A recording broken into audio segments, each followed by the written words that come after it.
Syederalun Indonesia kini berada dalam peringkat 149 dunia dalam daftar peringkat dunia FIFA atau Coca-Cola untuk kategori sepak bola pria.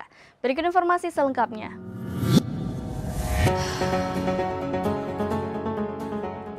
Syederalun Indonesia kini berada di peringkat 149 dunia dalam daftar peringkat dunia FIFA atau Coca-Cola untuk kategori sepak bola pria.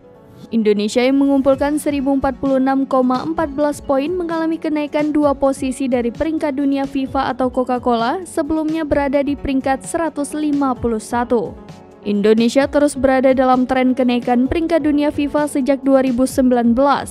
Saat 2019, Indonesia berada di peringkat 173, kemudian tetap di peringkat 173 sampai 2020.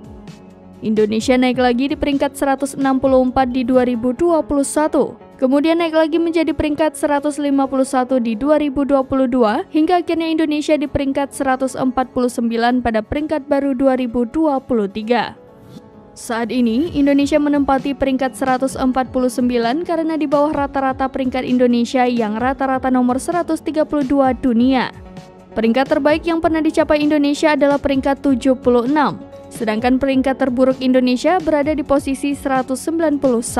Sementara untuk sepak bola wanita saat ini Indonesia berada di peringkat 99 dengan 1209,05 poin. Peringkat dunia FIFA atau Coca-Cola ini selanjutnya akan dipublikasikan pada 20 Juli mendatang. Demikian informasi terkini Syederalun, saksikan terus berita lainnya di kanal YouTube Serambi News, website dan Facebook serambinews.com.